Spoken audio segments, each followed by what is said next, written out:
All right, so this is the third segment of section 4.1. As you may recall, we were starting to investigate some of the different parameters that involve translations and transformations of the sine function specifically.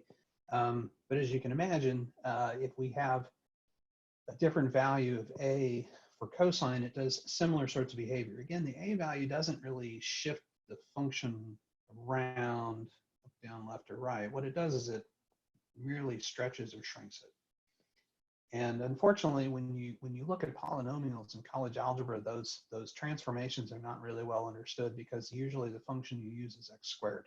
And x squared, you can't really tell the difference between a different a value and a different b value. But when you have functions that have multiple zeros, you really can see the difference. So I'm going to kick over here to the document camera, and we are going to carry on. Sorry about that. So I'll turn my video feed off. Let me just load this puppy up. Okay, so this was section 4.1, and I think we're now on page 8. Okay, so B doesn't really have a name. Remember, for sine and cosine, A had a special name. It was called the amplitude. Now, that will not be the case with other functions, but only with sine and cosine because of a historical sort of physics application. So let's start with this, sort of some formal jargon. So let B be a real number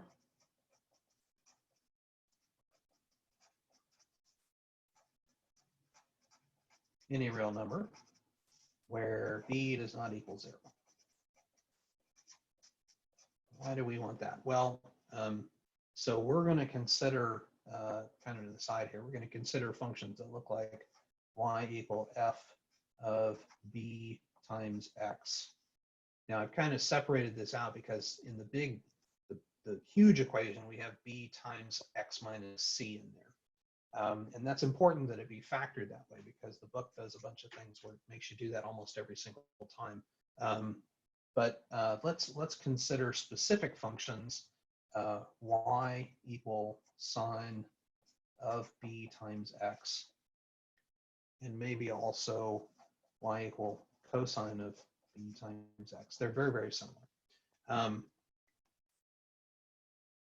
Okay, so what does this do? As you may recall, we're actually looking at both the transformations, one after the other. We probably should do it the other way because the translations are easier to understand. But transformations are critical, and I think we need to cover them right from the beginning. So A, which was the quantity out front, causes a shrink or stretch in the y-axis. B actually creates a stretch or a shrink in the x-axis, and it turns out it's exactly backwards. So if B is a positive number, or a large positive number, then it actually causes a shrink.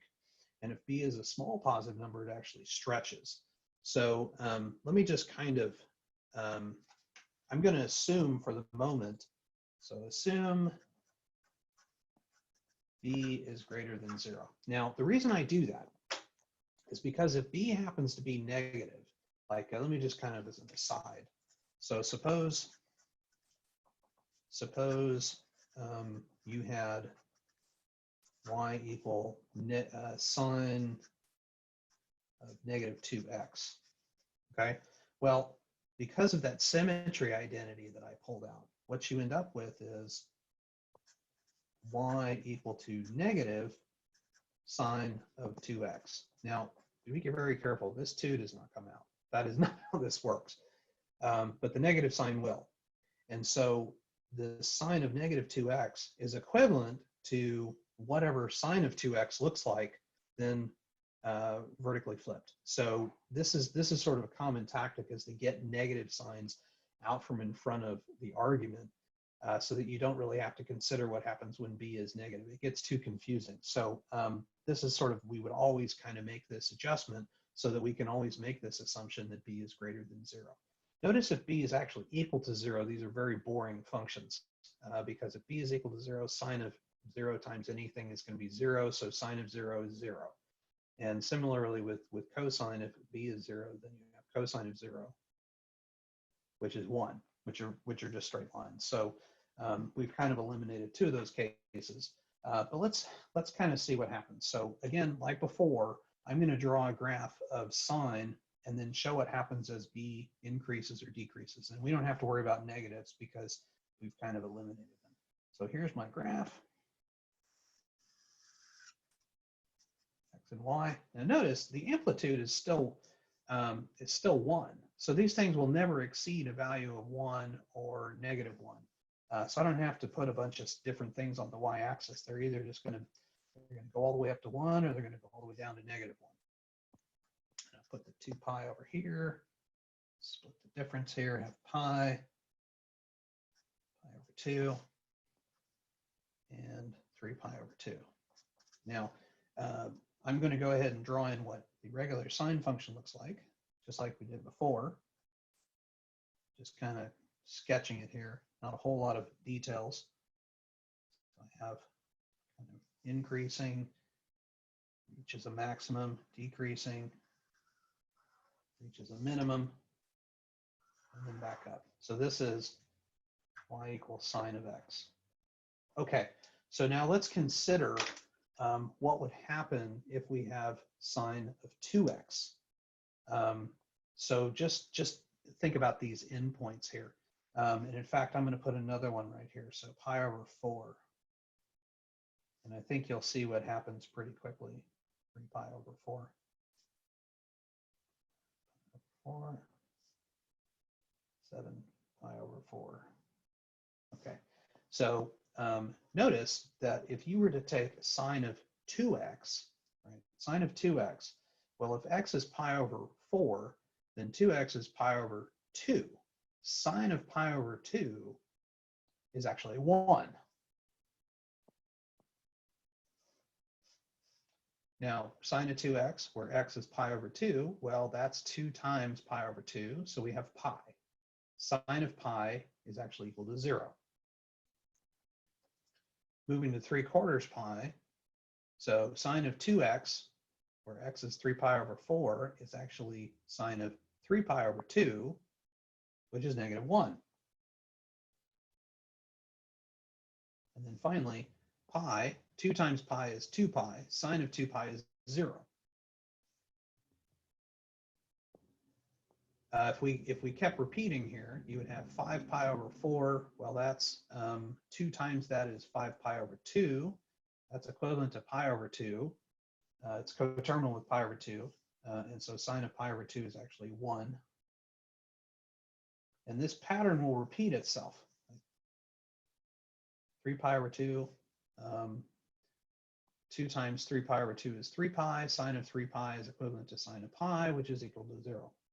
And then finally, 7 pi over 4 times 2 is 7 pi over 2. That's coterminal with, oh my gosh, let's see, coterminal with pi over 3 pi over 2. And so it's a -1. And then 2 pi times 2 is 4 pi, which is coterminal with 0. So sine of 0 is 0. And if we start connecting the dots on these, you have this peak that occurs much more early than on the regular sine graph.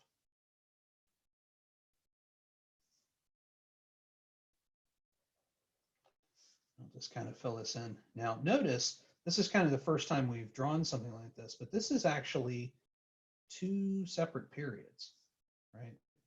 We've kind of gone through the cycle twice, once here, and once there. So what happens, so this is, let me just make sure, this is for y equal sine of 2x. Now what happens when this b value becomes a smaller number? So for larger numbers, it's getting shrunk horizontally. We're taking the graph and we're kind of sandwiching it up closer to the y-axis. And so what happens when the b value is maybe less than 1? Well, let's consider what happens at sine of 1/2 x. It turns out we won't nearly as many points here. So consider just pi. So if we have sine of 1/2 x, where x is equal to pi, 1/2 of pi is pi over 2. Sine of pi over 2 is 1. And then pi at 2 pi, 1/2 of 2 pi is just pi. Sine of pi equals 0. And it turns out between here and here, it doesn't do any kind of weird squiggling. It just simply rises up to that maximum value and then descends to the minimum value. I've kind of got a little bit of goofball stuff going on here. This would actually be a little higher. Again, I'm not much of an artist. But notice, this has actually made a situation, and of course on the other side, it's going to kind of do this. So it'll repeat in reflection as you go out. So let's consider, so this is the graph of y equal sine of 1/2 x. So what's key to figure out here is that somehow this b value is related to the period, right? So for for sine equal 2x, notice, well, for sine y equals sine of x, the period is 2 pi. We established that quite a bit of time before. But for sine of 2x, the period is actually only pi. So it's been reduced by a factor of 2. And notice for sine of 1/2 x, the period is actually twice 2 pi or 4 pi. It's actually doubled. So there's a reciprocal relationship between the b value and the period. So here's kind of a really quick shorthand equation to find, in general, the period of a trigonometric function, or any periodic function for that matter, when you have translation or transformations. So section 4.1, this is now page number 9. Okay, so consider this equation. So if P is the period of a function, any periodic function f, by when we say the period of a function, we assume it's periodic, otherwise it wouldn't make any sense. Let's be specific. So if P naught is the period of a function f, then the period, let me be real specific. Let me say f of x. Okay, then the period of f of b times x, where b is greater than 0. It's not critical that b be greater than 0, but I'm just going to go ahead and say it anyways.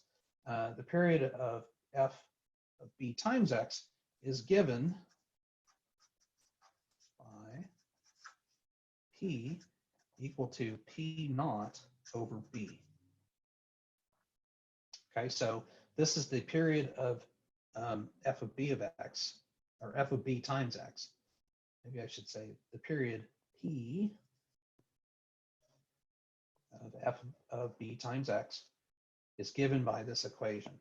So let's do a couple of just some examples here. So consider cosine of x. Note cosine of the period